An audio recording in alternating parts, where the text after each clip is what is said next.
इन्हीं दिनों श्री कृष्ण ने बलराम को बताया था कि पांडवों पर एक भीषण संकट आने वाला है। और मुझे एक आने वाला अग्निकांड दिखाई दे रहा है। क्या एक और अग्निकांड से गुजरना होगा? हमें नहीं, फिर हमारे सखा को। अर्जुन?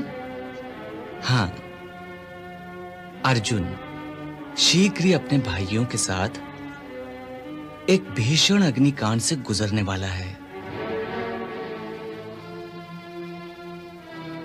उसी दिन की बात को सोचते हुए आज जब श्री कृष्ण चिंता कर रहे थे तो बलराम ने पूछा, क्या बात है कन्हैया? किस चिंता में हो? भैया, याद है मैंने उस दिन कहा था कि पांडवों पर विपत्ति आने वाली है। अब वो समय आ गया है। अर्थात जिस दिन धृतराष्ट्र ने भीष्म के दबाव में आकर युधिष्ठिर को युवराज घोषित करने का निर्णय किया, उसी दिन शकुनी ने उनके मुंह पर साफ-साफ कह दिया था, मैं आपके चरणों की सौगंध खाकर कहता हूं कि यदि किसी भी कारणवश आपने युधिष्ठिर को हस्तिनापुर का युवराज घोषित किया तो मैं गांधार कुमार शकुनी राजनीति की वो आखिरी चाल खेल जाऊंगा। अर्थात युधिष्ठिर की मृत्यु वो चाहे कैसे भी करनी पड़े जीजाश्री, चाहे कैसे भी करनी पड़े। और अब अपने उसी वचन को पूरा करने के लिए उसने एक भीषण षड्यंत्र रचा है। और इस डर से कि पांडवों की हत्या पर प्रजा विद्रोह न करे, उसने अपनी सहायता के लिए एक गुप्तचर को जरासंध के पास भेज दिया। सम्राट, आप जानकर अति प्रसन्न होंगे। बहुत सुखद समाचार आया है सम्राट, बहुत सुखद समाचार आया है। अब क्या सुखद समाचार हो सकता है महाराज शल्य? श्री कृष्ण जीवित हैं। इस सूचना ने तो देश का राजनीतिक चित्र ही बदल दिया है। उस पर हस्तिनापुर में युधिष्ठिर के युवराज बन जाने से यह स्थिति और भी गंभीर हो गई है। ये तो चिंताजनक अवस्था है महाराज शल्य। चिंताजनक तो है, परंतु एक सुखद सूचना यह भी है कि अतिशीघ्र ही इस परिस्थिति में सुधार होने की आशा है। वो कैसे महाराज शल्य?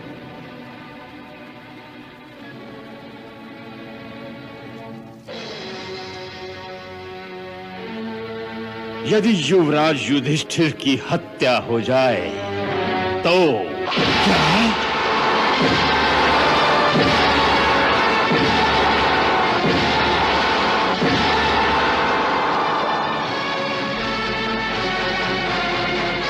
ये क्या कह रहे हैं आप महाराज शल्य? महाराज शल्य, क्या ये संभव हो सकता है? धन के मामा शकुनी ने एक विशेष गुप्तचर को मेरे पास यह कहने के लिए भेजा था कि यदि उनका षड्यंत्र सफल हो गया तो हो सकता है ऐसी परिस्थिति में हस्तिनापुर की प्रजा अथवा सेना ही विद्रोह कर दे तो उन्हें हमारी सैनिक सहायता की आवश्यकता पड़ जाएगी। और मैंने भी उन्हें आश्वासन देते हुए हम सब की ओर से यह संदेश भेज दिया है कि हम सब तुम्हारी सहायता के लिए तैयार रहेंगे। हम तैयार रहेंगे। अति उत्तम महाराज शल्य, अति उत्तम, अति उत्तम। हम उनकी सहायता अवश्य करेंगे महाराज शल्य, अवश्य।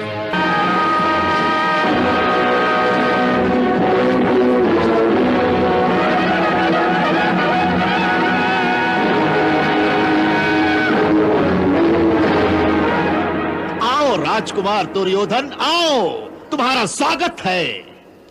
प्रणाम शकुनी मामा। जीते रहो, प्रसन्न रहो, सुखी रहो भांजे, सुखी रहो। जी रहा हूं और सुख से जी रहा हूं, परंतु प्रसन्न नहीं हूं, यह आप जानते हैं। आप सदा ही मुझे एक वचन देते रहे कि कुछ भी हो जाए, अंततः मुझे ही हस्तिनापुर का युवराज बनाया जाएगा।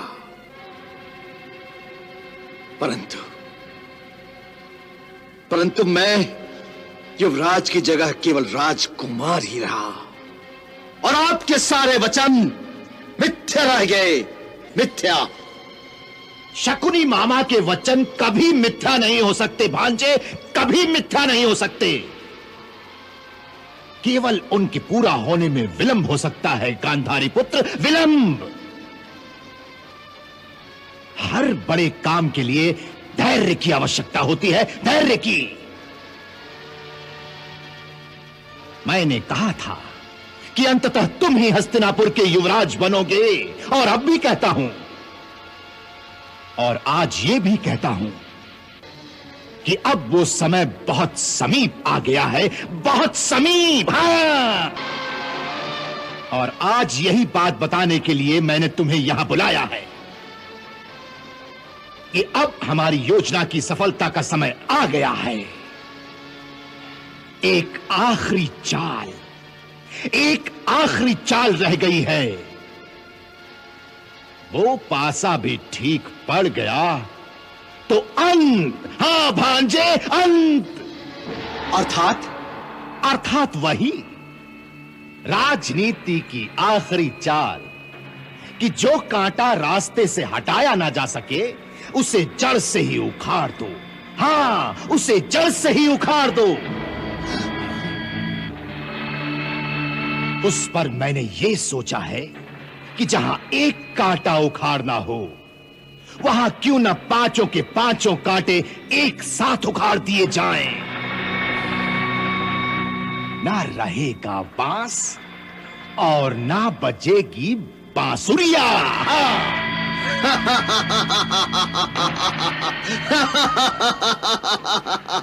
वाह वाह मामा जी, वाह। परंतु मामा जी, पांचों की मुक्ति एक साथ कैसे और कहां पर? एक बड़े तीर्थ स्थान पर। तीर्थ स्थान? हां, एक महान तीर्थ स्थान।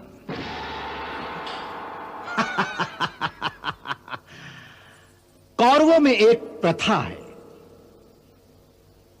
कि वारणावत तीर्थ स्थान की वार्षिक शिव पूजा में या तो महाराज को या फिर युवराज को पूजा के लिए जाना पड़ता है, और इस बार महाराज ने युवराज युधिष्ठिर को भेजना मान लिया है। इस अवसर पर मेरी योजना काम कर गई। मैंने वहां के पुराने राजमहल की दीवारें मरम्मत के बहाने तोड़कर फिर से नई बना दी है। हाँ, परंतु भांजे, वे दीवारें ईंट पत्थर की नहीं। फिर भवन की सारी दीवारों में मैंने लाख भरवा दी है। लाख। हां, लाख। और ऊपर से उन्हें ऐसे सुंदर रंगों से पोत दिया है कि कोई कभी भी यह शक भी नहीं कर सकता कि इन दीवारों में लाख भरी हुई है। ऐसे लाख से बने लाक्षागृह को केवल एक चिंगारी दिखा दो, केवल एक चिंगारी, तो पूरे भवन में एक साथ आग की ज्वालाएं भड़क उठेंगी और सारा भवन जलकर भस्म होने में केवल कुछ क्षण लगेंगे, केवल कुछ क्षण।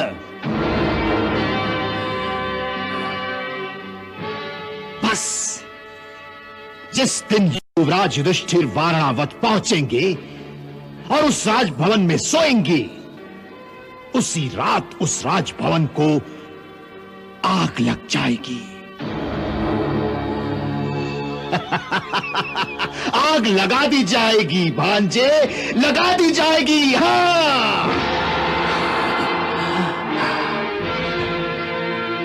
वाह शकुनी मामा, क्या पासा फेंका है। वाह, अभी तो पासा फेंकने की आखिरी बात बाकी है भांजे, बाकी है। यदि किसी प्रकार पांचों के पांचों पांडवों को एक साथ तीर्थ यात्रा पर भेज दिया जाए तो पांचों जलकर वही भस्म हो जाएंगे।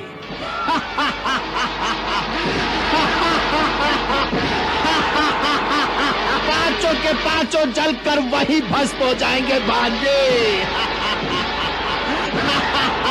पांचों के पांचों वही भस्म हो जाएंगे।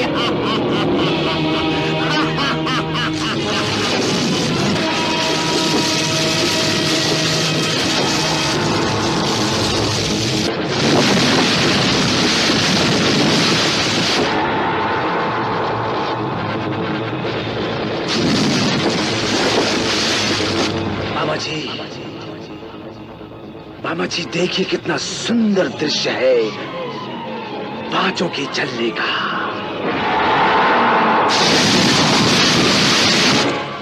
देखिए देखिए कितना सुंदर दृश्य है पांचों के चलने का। मामा जी देखिए।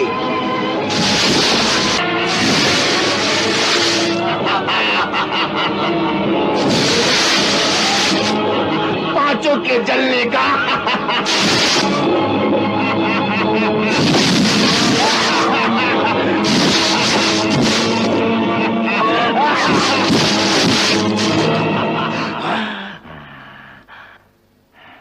इस सुंदर दृश्य के लिए मैंने एक चाल चली तो है, देखते हैं क्या कहता है तुम्हारा भाग्य। क्या चाल चली है आपने? मैंने अपने कुछ आदमियों को वारणावत तीर्थ का पुरोहित बनाकर महाराज के पास एक प्रार्थना करने भेजा है। एक प्रार्थना भांजे, प्रार्थना। आपकी प्रार्थना क्या है?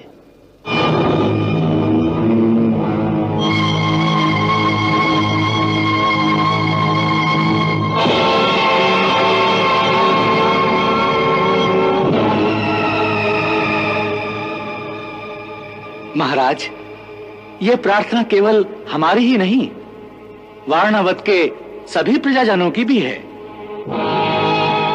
यदि आप स्वीकार कर लेंगे तो समस्त प्रजाजन आनंदित हो जाएंगे।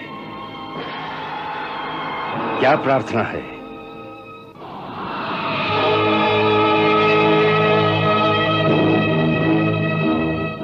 महाराज, जब से लोगों ने सुना है कि इस वर्ष युवराज युधिष्ठिर शिव महोत्सव के लिए आ रहे हैं, तब से सबकी एक ही इच्छा है कि यदि उनके चारों भाई भी उनके साथ वहां पधारने का कष्ट करें तो प्रजा को बहुत हर्ष होगा।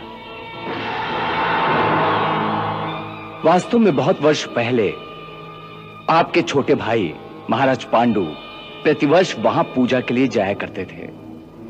उनकी प्रजा वत्सलता के कारण समस्त प्रजाजन उनसे अत्यधिक स्नेह करते थे।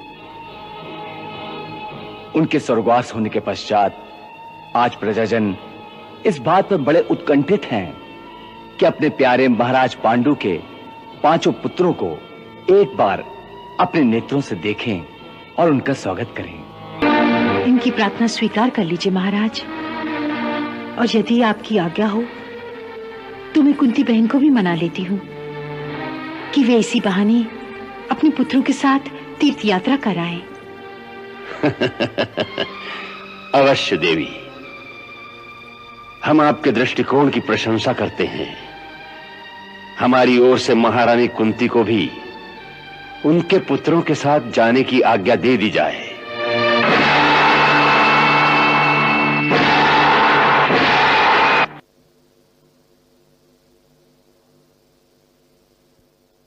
वारणावत के प्रजाजनों की बड़ी इच्छा है कि तुम अपने चारों भाइयों को भी अवश्य साथ लेकर आओ।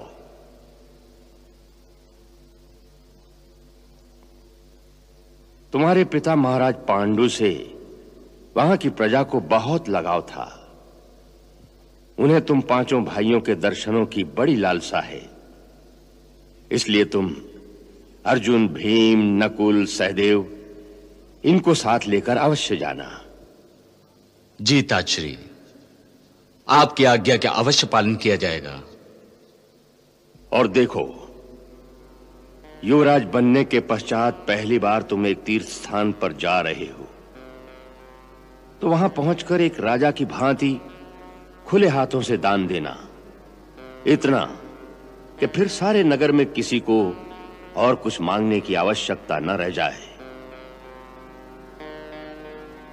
एक बात का ध्यान रखना, राजा की शान उसकी सेना के प्रदर्शनों से नहीं होती, बल्कि राजा की शान इस बात से होती है कि जिस नगर में राजा का वास हो, वहां पर रात को कोई प्राणी भूखा न सोए। जी ताजश्री।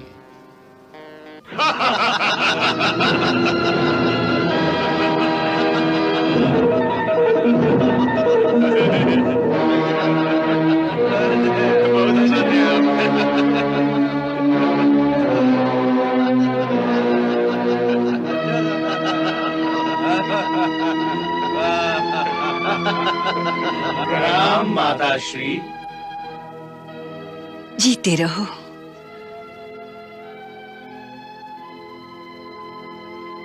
प्रजा में से जो कोई भी मिलने को आए, चाहे वो छोटा हो या बड़ा, सबसे आदर के साथ मिलना, सबसे ऐसा व्यवहार करना कि कोई भी तुमसे अपनी बात कहते हुए न संकोच करे न डरे। सबकी मांग को ध्यानपूर्वक सुनना और जिसकी मांग उचित हो उसे तुरंत स्वीकार कर लेना। न्याय करने में कभी देर मत करना, क्योंकि जो राजा न्याय करने में देर करता है, उस राजा पर से प्रजा का विश्वास उठ जाता है। इस बात को भूलना मत। जी ताजश्री। हमें बताया गया था कि वहां का राजमहल पुराना होने के कारण जीर्ण अवस्था में है, सो हमने आदेश दिया था कि तुम्हारे जाने से पूर्व उसकी मरम्मत करा दी जाए। कल ही शिल्पकारों ने सूचना भेजी है कि मरम्मत का सारा कार्य पूरा हो गया है। अब तुम लोगों को वहां किसी तरह की असुविधा नहीं होगी। सो अब जाकर यात्रा की तैयारी करो। जो आज्ञा ताजश्री। ताजश्री, यदि आप उचित समझें और अगर आपकी आज्ञा हो तो हमारे साथ माता कुंती को भी ले जाएं? अवश्य, परंतु पहले उनसे पूछ लो। यदि उनकी इच्छा हो तो हमारी ओर से आज्ञा है। बधाई हो भांजे, बधाई हो, बधाई हो। जब भाग्य को पलटना होता है तो सारे पासे अपने आप सीधे पड़ने लगते हैं, अपने आप।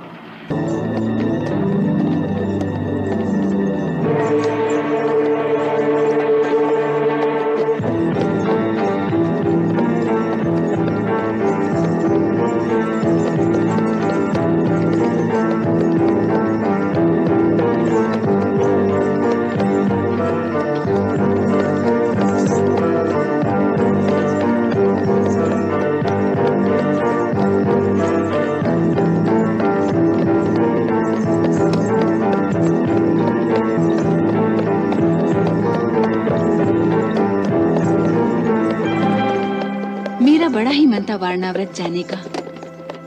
महाराज ने आज्ञा दे दी तो मुझे बड़ी प्रसन्नता हुई। जैसे ही मैंने आज्ञा मांगी तो महाराज ने तत्काल कहा, अवश्य अपनी माता को अवश्य साथ लेकर जाओ। और हाँ, बड़ी मां ने आपके लिए संदेशा भी भेजा है। क्या? उन्होंने कहा कि तीर्थ के सरोवर में आप उनके हिस्से की भी डुबकी लगाएं।